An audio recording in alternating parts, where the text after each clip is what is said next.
Good afternoon and welcome to today's National Landcare Webinar, Growing Your Social Media Skills.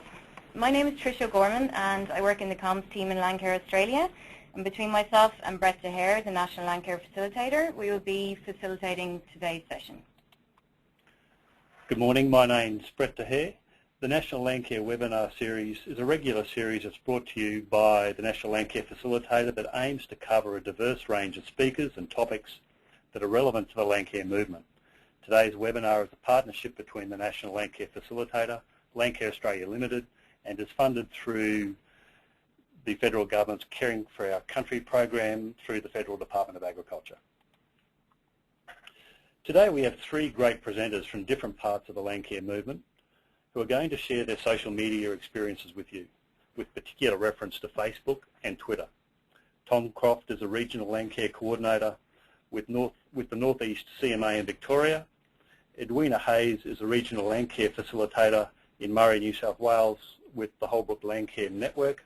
And Megan Rowlett is a Local Land Services Officer in the Illawarra region of New South Wales with Conservation Volunteers Australia. Megan is also a Coordinator of Illawarra Youth Landcare and was also the Young Landcarer of the Year in last year's National Landcare Awards. Now, just quickly to give you some background about how the technology and the screen will work with today's webinar, you can see that I have a copy of the panel that appears on your screen. To begin with, this panel is fully expanded, but after a few minutes it'll hide itself and you can concentrate on the presentation. But if you need it, just click on the little yellow button here on your screen and it'll pop back up. Audio options. To listen to today's webinar, you can use either the speakers on your computer or the telephone. To use the phone option, please note that this is not a toll-free number. Just click on the audio option on the screen. Sorry, here we are. And then click on telephone and dial in the numbers that appear on your screen. We want today's webinar to be as interactive as possible, so please ask questions whenever you like. Also, only we can see your questions, so don't hesitate. We will try and answer as many as we can today, but we'll get a response to all the questions that have been submitted up on our website soon. To ask a question, simply type it into the question panel, which is near the bottom of your control panel. We will also be tweeting during the webinar using the hashtag Landcare. So if you are already on Twitter and particularly good at multitasking, please feel free to join the conversation. Also, just to note that if you're watching today's webinar on a mobile phone or tablet, you will be able to watch and listen, but you won't be able to participate in any of the poll questions or submit a question to us. Right, just to help us better understand the needs of today's audience, I'll be launching a quick poll asking which forms of social media that you're regularly using, or maybe using none at all at this stage. Now, in a moment, the poll should come up on your screen. You can tick multiple answers if you're regularly using any of those forms of social media, or if you're not using any of those, that's a valid answer as well. Now, I'll leave that open for just a moment to allow people to click into those responses, and then I'll be sharing those with everyone. Right, another couple of moments and we'll shut that off.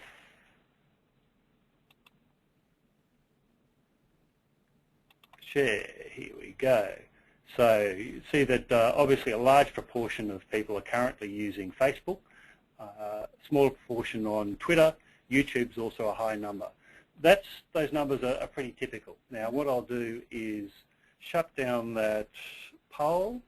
Thank you very much for participating in that, and hand they over to our first speaker, which is Tom Croft. Hello, Tom. Yes, good afternoon. I'll be presenting information that my involvement is with the Victorian Landcare social media sites and also information from a number of Landcare groups and networks across Victoria. So I'm giving information based on what we've learned and discussions with the groups. Now, you'd all be aware that communication is a fairly critical part of any Landcare group, keeping your members, your local community, and hopefully potential volunteers or participants informed in what's going on.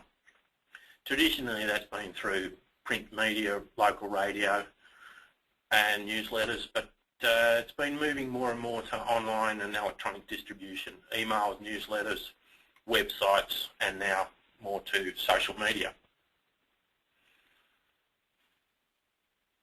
Yeah, I did that well. So, why groups should think about using social media? There's a few numbers that might be relevant to consider. Currently, there's about 90% of the Australian population is online regularly. And there are, the latest figures, about 11.5 million user accounts on Facebook just in Australia. Around 11.25 million Australians use YouTube monthly. And there are approximately 2.2 million Australian accounts on Twitter. So out of a population of 23 million, that's a fairly significant number of people. So being online, of the people that are online, 90% of people search for information online, stuff that they're interested in, organisations and so on. So Wikipedia, search engines, they're the major information sources for people nowadays. So if you don't have any information or presence online, people are not going to be able to find out what's going on. That is their preferred approach for finding information. Now, social media and websites and so on, there's some big advantages is distance and boundaries are not an issue. You can have people from your local community having a look and working with you, interacting with you, or you can have people from right around the globe. So this is an advantage in that if some of the coastal groups have the issue where the majority of the people who own land in their area actually don't live in the area. So to connect with people that are only weekenders or holiday homes or so on, then it is very difficult to do it through your normal local communication and meetings. So social media and online provides a way of accessing and connecting with those people without worrying about their location. Some of the groups and networks that have been using social media and Twitter for a while have said that one of the big advantages for them is that a lot of journalists are pretty major users of Twitter. Groups that have tried your conventional media release to find it disappears amongst the thousands of others in a news organisation, whereas if they have a local journalist following them on Twitter, can get fairly rapid response through that. The other side of it, and it's an issue that a lot of groups have been asking about, is that the younger demographic, the younger components of the population are the major users of online and social media. So this graph shows the green line is actually the member age groups from the 2011 National Landcare Volunteering Survey that Landcare Australia undertook. So you can see there's a pretty big dip around the 18 to 35 year age groups. So that's where the lowest membership numbers are in Australia. Now the blue bars are the average age groups of Facebook users in Australia. The red bars are the age groups for people that are friends of the Victorian Landcare Facebook page. So slightly more mature audience, but it's still predominantly in that major gap of 18 to 35. So social media, some big advantages. You can potentially connect to the missing age groups, those that aren't members or aren't involved in activities. That bar graph shows our Landcare Victoria social media, Facebook friends, so by age and sex. So predominantly female, but still the big numbers are in the 25 to 45 age group. So it is helping us to connect with those people who aren't directly involved as members of Landcare. The other big thing with social media is they are designed for sharing information, sharing between users, sharing between groups, resharing that information or retweeting Twitter. They're critical parts of and benefits of social media. Information that you can put as a post that gets reshared by someone else or retweeted starts creating a ripple effect of that information distribution outside your area, outside your group.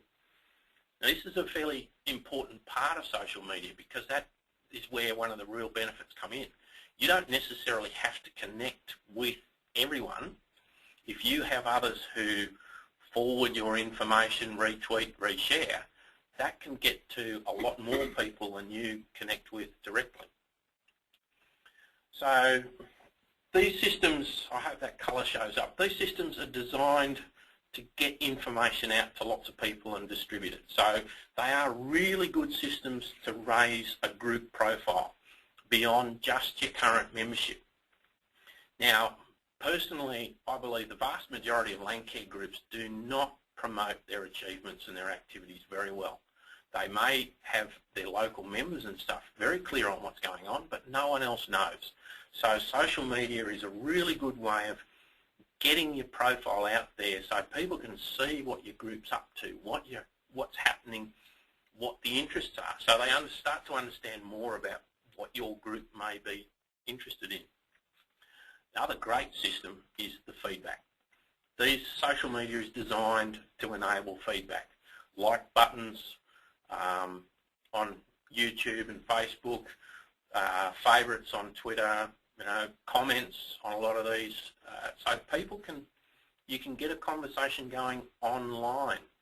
So people can come back to you with more questions, or immediately if something's there that you like, that they like, you can tell the sort of ideas, the sort of posts and information that is successful that people are interested in.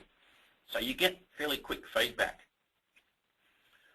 So some of the key things we've learnt through the Victorian Landcare program or through Landcare groups and networks is, unfortunately, if you're searching for information on how best to use Twitter and Facebook and stuff, the vast majority of the information is designed for either people who are selling stuff or wanting to sell things to people or wanting to raise money from people. So the key is getting large numbers of likes and friends and so on.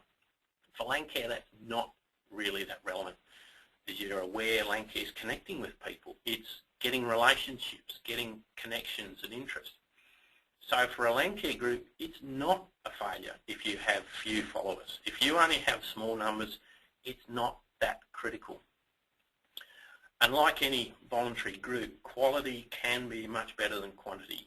A small key group of very keen, dedicated volunteers can achieve a lot for a volunteer group, and a lot more than large numbers of people who don't attend meetings, don't get involved in projects, don't respond, don't engage. Social media is very similar. A small number of people who really support what you're doing, put your information out, distribute it, share it, and so on, can really help your group profile more than necessarily having to connect with everyone yourself. So you can be prepared for a slow uptake. In fact, you need to be prepared for a slow uptake. It's going to take a while for people to find your group profile, find your Twitter handle. And if you want to get in and learn and try it and just test it out, that's really, really useful and really good. But put it on your profile saying, look, we're just learning. We're not going to be putting a lot of information out there. People are not going to unfriend a Landcare group because you're not putting posts out daily. If they support Landcare, they support Landcare for what you're doing. So you'll have less issues with unfriending or disconnection. So a couple of key things that groups found really helps to consider if you're looking at social media. The first question is, how is this going to help our group? What do we want this to use this for our group? If you want to just raise your profile, get the information out there and hopefully connect with the younger demographic, they're really going to be useful. If you want to connect with everyone in your local community, that's not going to help. Social media doesn't connect with everyone. Even those figures I had at the start, only half the population's on Facebook. You know, well, half of them is, but there's a lot that aren't. In rural or regional areas where online connectivity is not good, it will be way less than that. So it's not going to get everyone, but it will help get to new people and a whole new range of community. The other thing is that a like is not necessarily going to translate into participation in your group, membership, or joining your activities. You're still going to have things that will suit what those people are looking for. So our other presenters will be able to give more detail on those sorts of things, how to find what you want, what they want, what's going to work for them. So, you know, social media can certainly help with raising your profile and connecting with people. So first thing would be to get a copy of the social media toolkit that Landcare Australia has just put out. It gives you the explanation of how to get going and how to get started. So make sure you have a copy of that. Thank you. And if you want to connect, then the figures there, the details will be there. Thanks, Tom. Thanks very much, Tom. Great presentation. And now, just before I hand over to Edwina, just a reminder for people to use the questions panel for questions. We'll be getting to those as a panel towards the end of the webinar. And we've had some questions already coming in as well. One of those being is, will these PowerPoint presentations be available?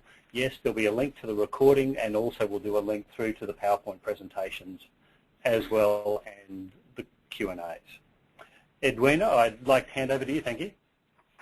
Thank you, Brett, and thank you, Tom, for an insightful overview of social media use in Landcare.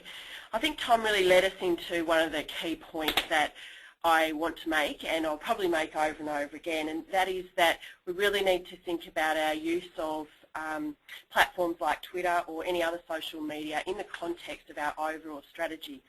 So I'm Edwina Hayes. I'm from Holbrook Landcare Network in southern New South Wales. It's a country area with about 400 members, mostly mixed farming, beef, sheep, wool, cropping, limited cropping. And I'm new to Landcare. I've been the Regional Landcare Facilitator in the Murray catchment for the past 3 years. For me, learning to understand and appreciate the depth and power of Landcare has just been such an amazing journey. There just seems to be as many groups doing their thing as there are stars in the night sky. Landcare is a movement that's capable of faithfully embracing and utilising so much difference and variation. I'm in complete awe of it. And I think that when you do start to get onto Twitter and Facebook and other social media, you really do get a sense of all the different ways that we use them. I've been using Twitter for about 18 months, and mostly the purpose of that has been to learn more about what the sustainable agriculture, farming and Landcare community is thinking in Australia. Being a relatively small platform in Australia, the people who are on Twitter around those topics are generally really committed to what they're doing. They're incredibly passionate, and most people are enjoying the way that Twitter connects them. So I've found that people are really quick to follow up on Twitter connections, and they're pleased to turn a tweeting connection into a personal one. I specifically use Twitter to raise the profile of Landcare and in my role as an RLF. As it turns out, I've tweeted more than I thought I would. I've really enjoyed it. I've learnt so much and made lots of new friends along the way. My Twitter use is part of a social media trial by Holbrook Landcare Network. Our board looked at the question of a Landcare group using social media and said, look, why don't you have a go? We'll learn about the potential uses of social media in our Landcare group. And we also use lots and lots of other emails and subscriber systems, Facebook and website. So we've put all those together and we've been looking at them for the last couple of years.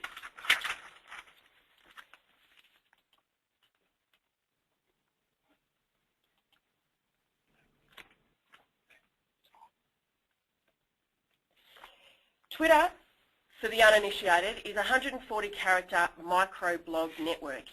If you Google Twitter, you'll get lots of information about how to get on it. Twitter.com is the website where you can start an account. It started in 2006. By March 2013, there were 200 million users across the world, and as Tom said, 2 million or so in Australia. The thing that I've noticed is I do have quite a few American and English followers who are interested in our breeding and cattle grazing programs, livestock, low-stress stock handling and other issues that I've tweeted about. A really critical thing with Twitter is that the users are able to determine how it's used. So it's actually someone with a Twitter handle who created the retweet and the direct message, and it's users who've created apps and sold apps such as Vine and TinyURL and Twibbons and things like that that we use today. So there's a lot of potential for us as users to shape the way that Twitter looks in Australia. You're looking at my profile page. Once you have an account and you've signed in at twitter.com, you need to develop your profile. When you use Twitter, you are marketing something. It's either your group, your work, or yourself, and hopefully you've worked that out in the context of your overall communication strategy.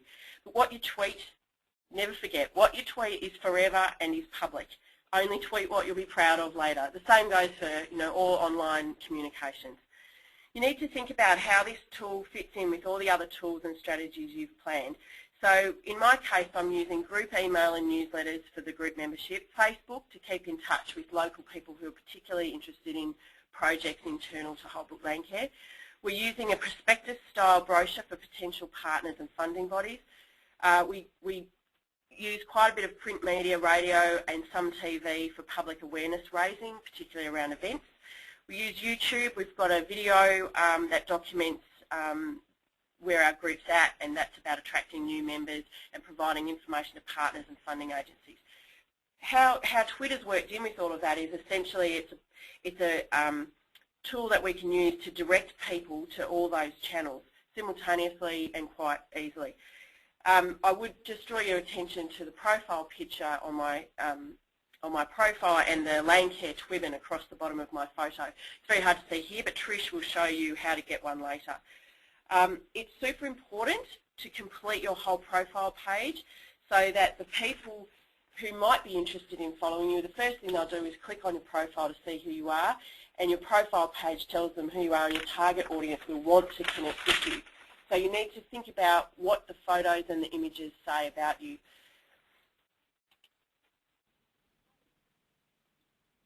Some of the key points that I would like to overview at this stage is about being mindful of your strategy. I think, in a nutshell, stick to your strategy and your modus operandi. So using the same language over and over again in tweets helps brand you and your group or the issue or the person that you're using the handle for. So when you get your handle, you need to think about that's going to be the thing that most people see in a small tweet. They'll see your handle and your profile picture, so matching them together. Promoting your handle on your other communications, such as your email signatures, your websites and things, will attract that. You've already got a captured audience in your group. Using it on your Facebook page and things will encourage those people to follow you on Twitter and connect with you there as well.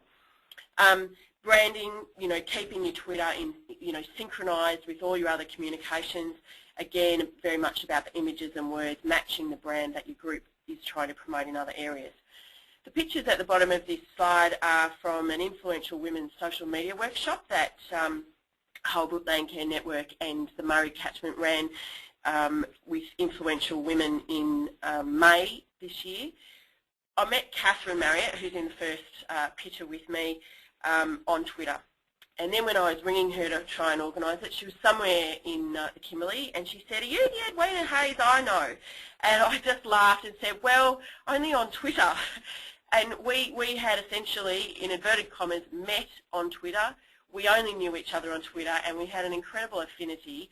The social the social media workshop was absolutely fantastic, and we attracted a as you can see, quite a large audience in our area. And I think a lot of that was about our connection with each other and how we worked really easily together because we knew each other on Twitter.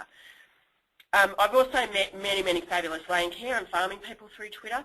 At the National Landcare Conference last year, they publicised the tweets that the tweeters in the audience were doing while the conference was on. That actually meant that we could look around the audience and see who was on their mobile phones. And we met. There was about 15 of us who all got together, and that was my first experience of connecting personally with people on Twitter, and it just cemented the reasons for doing it. That suddenly we had a relationship where we felt we knew each other, and we were able to create some energy and interest around what we were doing, and that went out to thousands of people. The other thing I've used Twitter to shift it over to a personal connection is using direct messages. So once you get on Twitter, you'll be able to have a look at how other users use it, and I'll talk about that a bit more later, to see what you can do. But direct messages are a personal message between you and another handle. It's not public, and you can follow up information that they've put on. With direct messages, I've followed up a lot of our New South Wales local land services progression, and also our local Catchment Management Authority did a community action program, and I had feedback with some of the champions and the politicians and the journalists and reporters who were engaging with that. And I don't use it for political purposes, but I understand from many users that if you want to talk to a politician, it's one of the few platforms that give you direct access to politicians on topics that you might want to pursue. The next two slides show screenshots that are the tabs across the top of the page when you're in your Twitter account. This is where you can track activity once you've started to follow some accounts and see what they're doing on Twitter. Twitter makes suggestions based on who you follow, and you can see who else follows them, so it's really easy to find like-minded people and create a community around your interests. These pages have really helped me build relationships with other tweeters because you can see what they're doing, what interests them, and you can see if they're interested in you, and it's really obviously a critical thing to respond to people who are interested in you, and then you've got some two-way communication that other people can also look at and also join in on. There are lots of minor courtesies on Twitter, as there are with most social media. There's following back, so if someone has an interest in you, you probably have an interest in them. It's a minor courtesy to follow them back. And also if you get a mention where somebody else has put your handle in their tweet, it's polite to reply to them. But you'll be able to see those things as you watch what some of the other tweeters are doing when you get on Twitter. It's equally important to unfollow those people you no longer wish to see their communication. So I've had quite a lot of advertising come into my account, and I unfollow them and I block them from my timeline so that they're not engaging with my followers. And so that's something that I noticed, I think, when my account developed about the 600 mark, so about 600 people were following me, then there must be a trigger because some advertising agencies started to follow me at that point, and I needed to deal with that. So it's important to realise that those tweets are showing up not only in your timeline, but other people will see that you're following them. It's also important, and I think we've heard a bit about this in England at the moment, to report any abuse. There isn't a significant amount of abuse in the communities that I follow. I haven't seen much, but we are working in communities where there are some contentious issues, and it's important to manage your list and your followers according to your overall aim and purpose. And if you have people who are using abusive or inappropriate language and communication, it's important to get rid of them. Also, the more obvious is if you're following your own personal retail shop, or you're putting personal information on, the people who are following your work-oriented account will get annoyed and unfollow you. Again, this is the at connect stage where you're looking at searching for people through their handles. The other ways that you can use information from Twitter are through using apps, and there's some really ones that have been around for a long time, like Hootsuite and TweetDeck, and you can really check in and analyse whether you are being effective or not in your account. And some of those are free apps, and some of them are paid. Some of them have higher levels of information. The more you pay, that sort of thing. What I've found is that the sort of data that you can get from Twitter can really add weight to funding applications and reports, because you're able to provide specific and compelling information about who you communicate with, and you're demonstrating your level of influence or potential influence. So if you're trying to get funding around animal husbandry or stock handling issue, to be able to show that I have up to 50 followers from all around the world looking at my tweets about low stock stress handling will obviously lend some weight to that. Being new to Landcare, I really wanted to understand who was doing great work and who could help me learn. Twitter was really terrific because I could choose who I wanted to follow and what everybody saw about me. So when I was putting up things that I was hoping would interest the people in my everyday networks, and when I was trying to develop rapport and trust with them and develop their confidence in Holbrook Landcare Network and the fact that we're delivering great work on time and on budget, I was trying to engage people, and I really found that I really extended the range that I could connect with people in, and I think those connections would otherwise be impossible. The two-way communication has been really valuable, and building up a network of followers has been valuable because I can now ask questions of that group and people will get back to me. I can introduce new people to those groups and they'll find that lots of people will follow them. The other thing that I'm doing is, within that group is there's a range of smaller groups that are linked around projects. Like, for example, I run a Women in Ag project, and we've got some communication happening around that.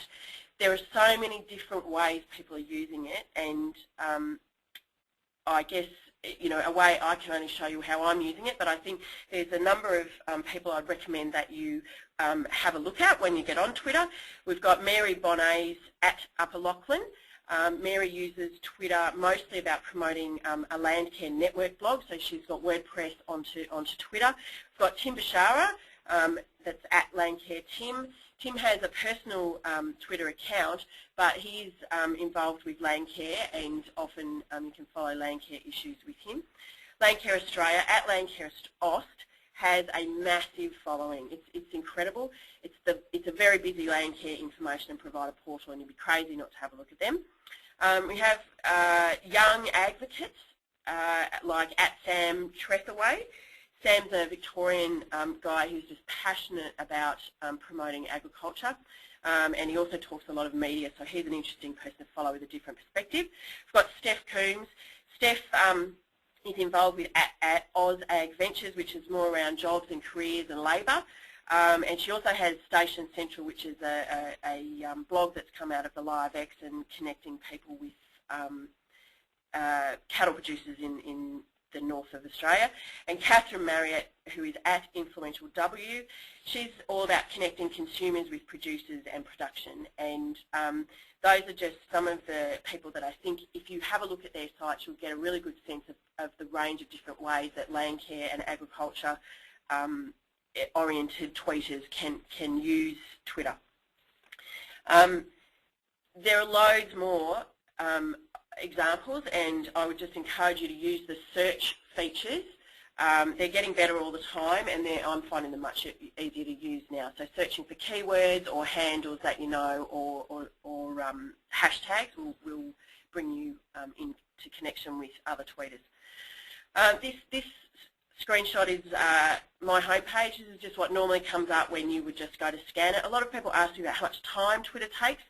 I probably spend 1 to 2 hours per week at work on our social media, but I have to confess I'm a bit addicted, and I do check it all the time at home on my mobile.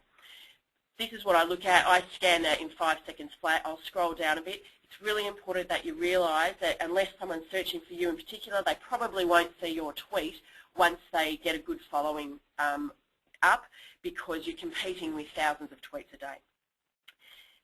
With that in mind, it's really critical to use the hashtags and the @mentions for key people in your audience to generate relationships with them and to retweet and create interest around your information. So in summary, I guess you choose how much you want to share. So I encourage you to often go back, maybe even write up a message to yourself about what your purpose is. I think clearly checking in regularly and maintaining your relationships, it's the same with any type of communication. If you walk away or you go off track, people will lose interest.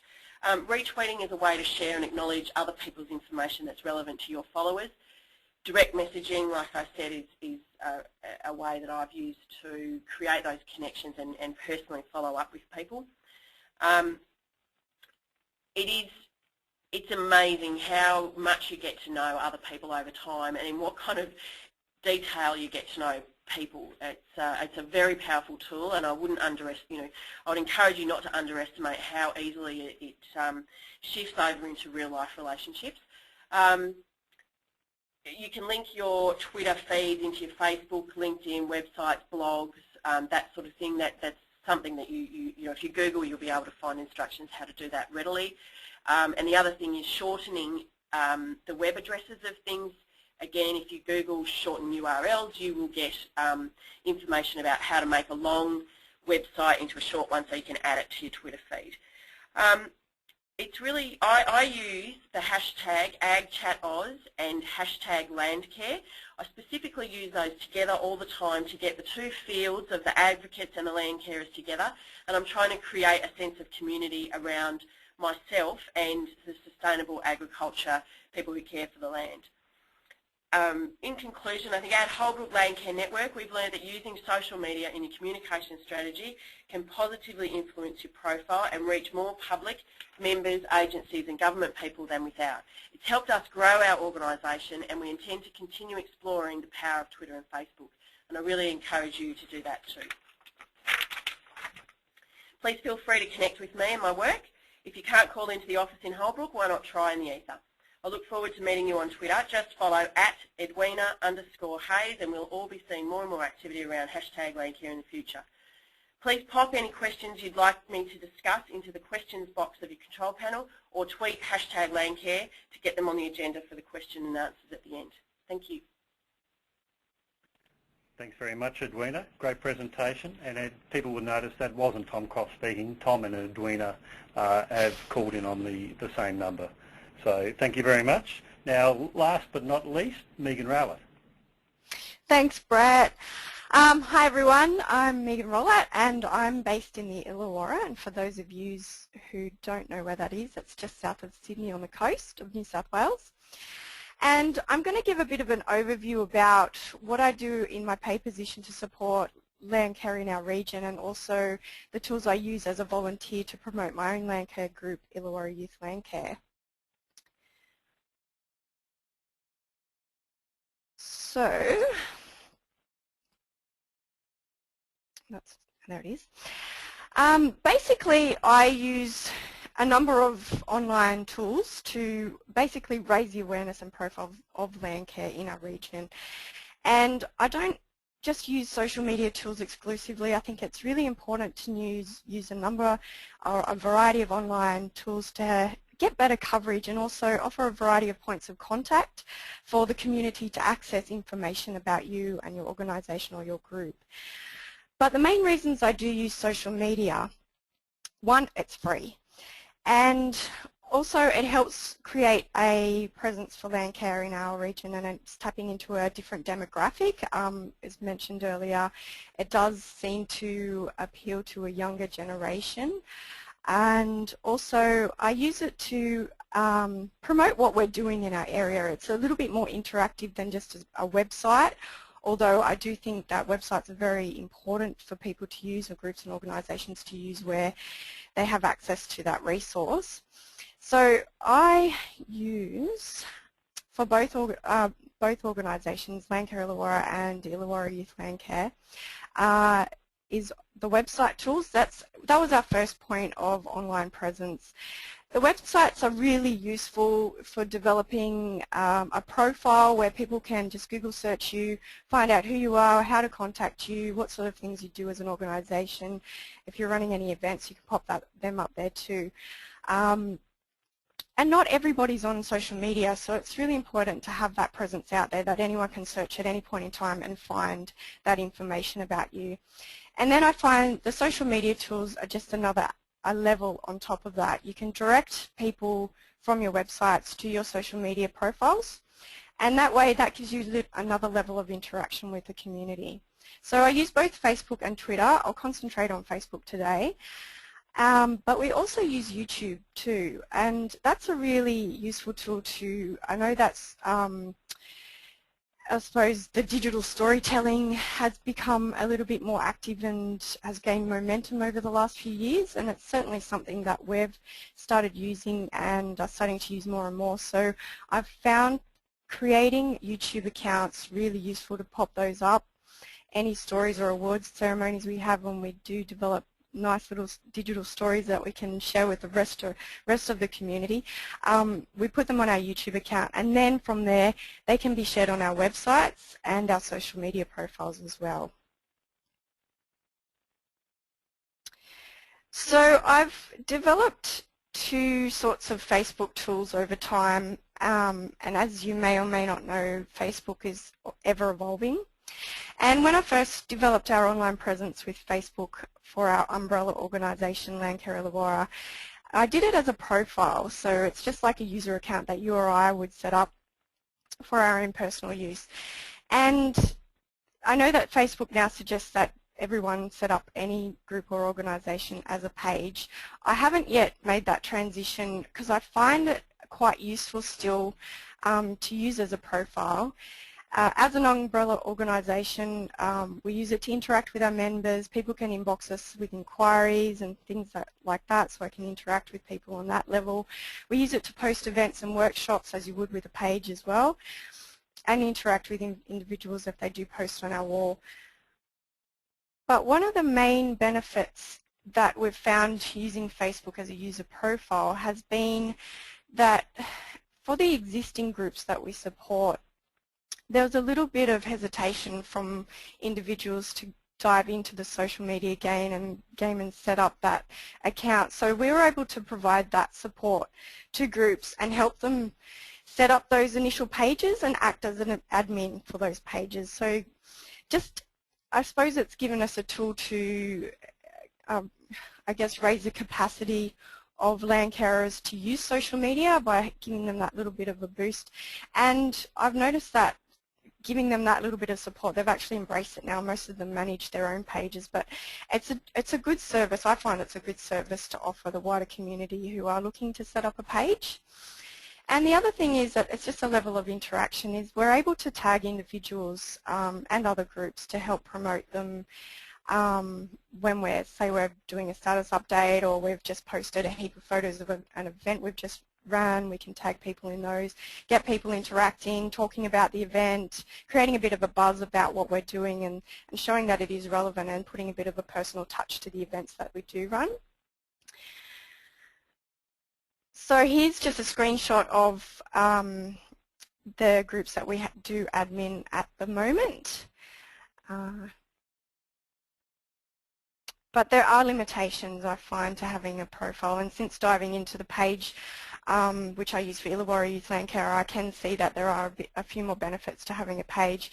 People do have to request to be a friend instead of just liking a page, so you do need to be checking it regularly and make sure you're engaging with those new people. And there's no statistics on the visitation or interaction with your profile, which I find is one of the most useful tools that you can have access to by having a Facebook page as opposed to a profile. I'll get into that in a little bit. So talking about using Facebook as a page, I do this for the Illawarra Youth Landcare group that I run as a volunteer coordinator. And again, I use it for the same reasons that I use a profile. It's a social platform for the community to interact, for potential volunteers to inquire, for them to see what sort of things we're doing out there, what sort of projects we're running, I use photo albums all the time to showcase the types of things that we're doing, the number of volunteers we're getting on sites, the kinds of locations that we're going to. It's a brilliant marketing tool. I use it to post events, create events that gets people interacting and telling me as a coordinator who's interested in coming to these events so I can follow up with them. I don't use the Facebook profile solely for this purpose. I also have an active email account, which I have a number of members subscribe to as well. So I kind of try and cover all bases, so I'm interacting with as many potential volunteers as possible, so I'm getting as wider engagement as I possibly can to get people on projects. But again, I love Facebook because it's very visual and it puts people in touch with the faces that are out there, not just the names. I find emails, they're very useful tools, but it's just that little bit less personal. So I think that both social media tools have the potential to just give that little bit extra visual effect, I guess, if you like. And the biggest benefits I find from using the pages is it connects the volunteers post-project, and that's for anything that you're running. You know, you might be running a field day or a training event or whatever it may be. You're getting people connected online. They can see those other participants, and as Edwina mentioned earlier, that you may have an initial online contact with someone, but when you're actually out in the field and meeting that person, you've already had that level of contact, and I think it just strengthens the social connection between people. And a lot of my volunteers may only come once or twice a year. That's just the way we are. But I'm finding now over the last few years that we've been running, and I've got people who do start to come more regularly, is because they're actually connecting online and they're seeing that, oh, that person that I connected with 12 months ago is going on this project again. I'm going to come too. So it's giving people a tool to connect to each other, and I find it's just a better engagement tool to get volunteers on projects too. And not only that, I'm finding the volunteers are actually becoming friends post-project, and they're going out and they're doing other things beyond Landcare. I think 2 people are actually dating now, so that's quite interesting as well. It's an online dating service.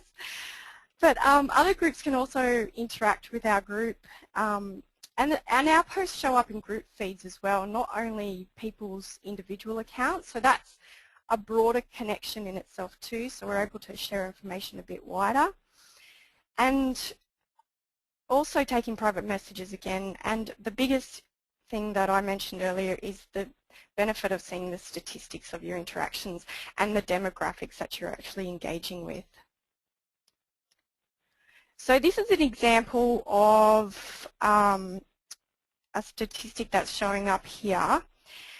That was a photo album that I posted of one of our projects where we did a project weekend away, and it was coupled with a surfing lesson, which was really cool.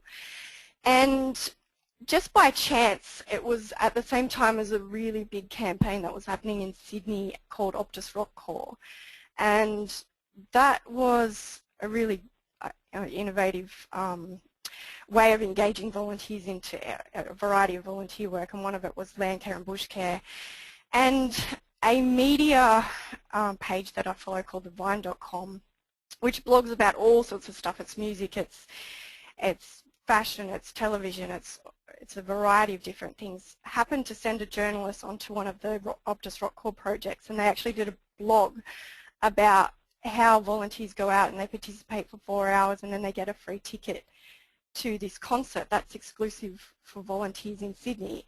Anyway, the story went very similar to the types of projects that we deliver, is we provide the work and then we give them some sort of social experience that's unique to our project. So I decided that I would post our photo album and a little bit of a blurb about our group, and then by chance we've only got 198 followers on our Facebook page, and because I did that tiny little post, that came up with 919 people seeing our photo album and our projects, and I didn't realize the power of doing that. So it's just an extra tool that you've got to extend your reach, I guess, and I think that's a benefit that Twitter has, but this just demonstrates it by connecting to other groups that are out there posting about similar things or like-minded people posting about similar things, you can extend your reach and promote what you're doing to a wider audience. And this is a screenshot of the breakdown of the types of statistics that you can see. And the brilliant thing about the pages is that each post that you do on your page, it will list, and that's there, it's very tiny. And linked to each of those posts, it will come up with a graph that tells you how many people have viewed that post, and one it will be as a result of it being organic, which is the blue one, which means the number of people who actually saw it, who actually like your page. The viral part refers to how many people have seen that as a result of someone who's interacted with that post. Either they've liked it and then someone else's friend has seen that someone's liked one of our photos and they'll go and have a look at that photo. So it's just a useful tool to see how far your reach is, and it's up to you how much energy you want to put into actually making that higher or extending the range of exposure that you get. But it's just really interesting to see, you know, you can experiment with where you're posting it, how much of a reach it's getting, if you're doing it there, or if you're interacting with this other group, how much of a reach it's getting there. So it's up to you how much effort you want to put into your marketing of your activities. There are limitations with a page though. One of the tools I find really useful is tagging people, especially post-project, and I find this is just useful in a social sense to get the volunteers back to the page having a look at the photos from the weekend. I get a lot of international students and they love sharing their photos with their family and friends back home, so I like to be able to tag them or encourage them to at least tag themselves and share with their friends. So, but you can't do that unless you're actually friends with that person and you're actually doing it from your personal profile. Facebook pages only let you tag other groups, which is fine, but it is a limitation. And the obvious one is not everybody's on Facebook. So you need to keep that in mind and look at the other tools that are out there that you can use to engage a wider audience.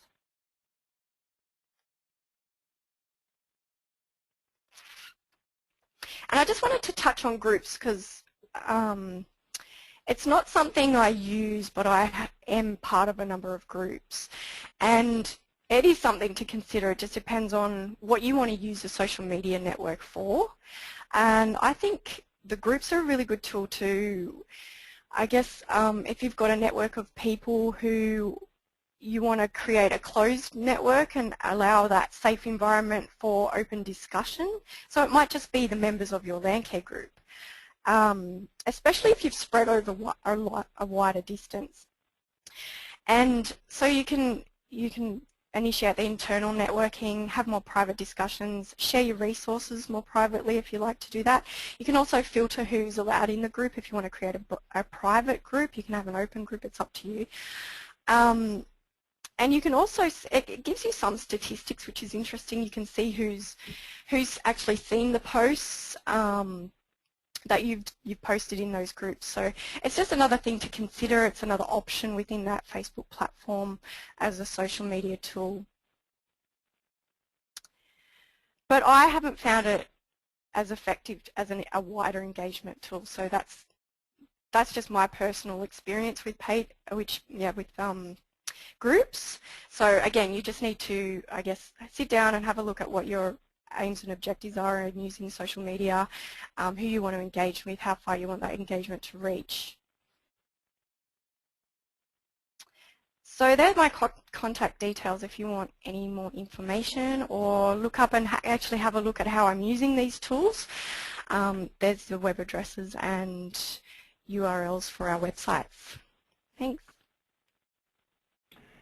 Thanks very much, Megan, Tom and Edwina. Now, just briefly, I've got one more poll question to ask before we move into the Q&A session, and that's on, sorry, I'm just having trouble with my mouse.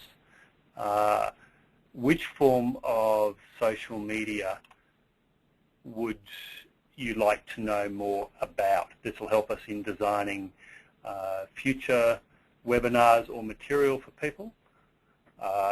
people could put in their preference. I'll leave that open for just a bit more so we can then move into our Q&As. I'll close it off now and share the results.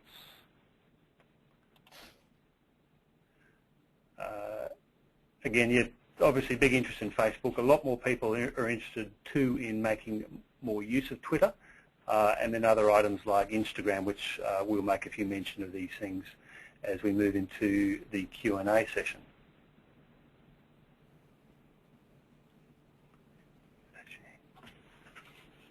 Now we'll just move into the Q&A session. We'll bring Tom, Megan and Edwina back. Now just before we launch into the questions, there's a couple of quick ones that I think Trish and I can handle from this end. One was a question in relation to the use of social media in the cropping community.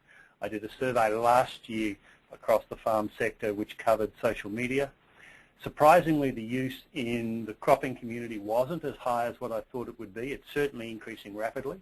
I think probably the reason it might be lagging behind, say, use in the grazing community is the grazing communities probably had a greater need to use social media to promote what graziers are doing, but I think we're quite rapidly seeing an uptake within the cropping community. Trish? Yeah, we had another question come in which asked about apps for scheduling Facebook and Twitter posts. So there are quite a number of apps out there that you can use both on your mobile and on desktop for that activity. Two of the most popular ones are TweetDeck and Hootsuite. I know Edwina mentioned Hootsuite earlier, so they're definitely worth checking out. You can link in numerous Facebook profiles and Twitter profiles into those and schedule posts in advance so that if there's something you want to promote when you're not necessarily going to be online to do it, that you can make use of that software. One question that we did get through a couple of times, I'd like to pass to Edwina, is what exactly is a Twitter handle? Thanks, Trish. A Twitter handle is the name that you use to identify yourself. So at Edwina_Hayes is my handle. If people want to search for me particularly, that's the handle that they use. So handle is just a term to describe the username. Thanks very much, Edwina. Tom, a couple of questions in this area was, what are the real differences between using Facebook and Twitter? What do you see as the relative merits of both approaches? What we've found is that there's a slightly different audience between them. As Edwina said, you know, there's a lot of government, journalists and professionals using Twitter. Facebook tends to be at this stage a little more individuals and you know, general community. The other advantage, I suppose, is that you can actually get tweets even on the old brick phone. If it can get SMS, that was set up so you can receive those, and you can receive tweets on a fairly basic phone. Facebook, if you generally need to either have a smartphone or log into a browser on a desktop or computer. So it's a little bit easier to use things like Twitter's for phone, a smartphone. Facebook, there are other apps, but it's a little bit harder. Thanks very much, Tom. Megan, a question around what's the difference between inviting a friend versus just liking? For a page? I think that probably covers, Megan, a little bit of what you went into about the difference between having a profile and having a page. So with the profile, you invite, people can become friends with you, but with the page, people just have to like you. Is that right? Yeah. So basically, yeah, it's just an extra step, I guess, that people need to go through. And if you are not so active on your account and people are sitting there waiting to be befriended, I guess that's just, yeah, it's just a level of engagement that has to happen. Whereas if they can go to a profile, search you, find you, like you straight away, they're instantaneously seeing your news feeds, and they can start interacting with you straight away. It's really not that different if you've got a public profile. Okay, that's great. Thanks, Megan. Adrina, I have one for you. I noticed that your LinkedIn page came up as a contact option at the end. We had a question in, could you explain a bit about what LinkedIn is, as a lot of adults seem to be using it instead of Facebook? Sure, Trish. I use LinkedIn similarly with the Holbrook Landcare Network social media trial, where we were just seeing what the possibilities were. So I see that LinkedIn is generally used as a job site in the same way that Twitter really has attracted a lot of journalists. However, I've been using LinkedIn to promote events and things, and you can send messages to up to 100 people in your local area at one time. I got a huge response to a local Landcare conference message that I sent out, and you know, so I think if, like I said before, even with Twitter, if you keep your purpose in mind and you're using that form of social media for what you want, you really are able to see what they've got to offer and use that specifically for that, you know, for the purpose in mind on the day. Thanks, Adrina. Megan, we just got one in which you probably hopefully be able to cover as you use both, but is it possible to change from a user profile to a user page on Facebook, or would you need to start a page afresh? No, and Tom brought this to my attention last week. You can move a profile over to a page, and if you search in the Facebook I guess help area, it will actually give you instructions on how to do that. I haven't actually done it yet, but I understand, and Tom, you might be able to jump in and explain this because you've actually done this with your Landcare group, haven't you? Yes. Yeah, when we set up the Landcare Victoria Facebook thing, it was a profile originally, and then they brought in the pages, so went through the process of converting it. It's probably something you should do early, because while your username transports across, all your posts and history and photos don't. So if you're going to start using a page, and Facebook recommends using a page for a group or a company or an organisation, so, and then keep your personal profile as a separate personal profile for managing those pages. Thanks, Tom. We might do one last question just before we do a wrap-up, and Tom, I'll pose this one to you. Why, if you had a Facebook page, which, looking at the earlier poll, many people participating in today's webinar do have, why would you then consider using Twitter as well? Well, we use, for the particularly if you're a Landcare or a farming systems group. Yeah, well, a lot of the Landcare groups I know that use Twitter as well as Facebook is mainly because it's a different audience, different people, and another way of accessing information. It's a case of, it's sort of like a question of why would you get a notice on your local radio as opposed to your local newspaper. Ideally, you would get it on both. You would get the information on both Facebook and or Twitter. And with some of the applications, I actually use Hootsuite for the Victorian one, so that I could submit stuff onto 4 different social media platforms with one action. So you don't have to go into each one separately. So it's a case of slightly different audience, slightly different use, worth considering both, but if you're getting started, start with one. Start with Facebook where the numbers are. Thanks very much, Tom. Now, I'd just like to wrap up by thanking all our presenters, Edwina, Tom and Megan. All of the presentations, there'll be a link going to people with a recording of the presentations.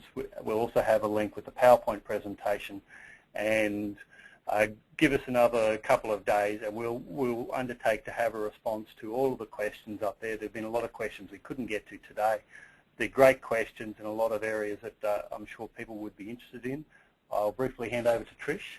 And I just wanted to let people know about a couple of resources we have available at the moment. So I know Edwina mentioned Tom mentioned the social media kit that Landcare Australia has developed. That's currently sitting in the resources section of our website, so anyone can go in there and download it. We also have developed a couple of social media twibbons, which I've used Edwina's profile pic to demonstrate. So this twibbon is using our life campaign Farmer and Sheep. Will brighten up any Facebook or Twitter profile picture.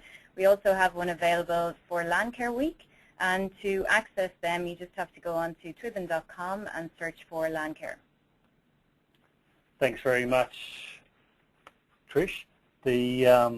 Sorry, my brain's getting slow. We're getting to the end of the hour. We're just wrapping up today's webinar. I'd like to give a quick plug to another webinar we've got coming up on the 16th of August with Alan Savory. Alan's often cited as one of the fathers of holistic management.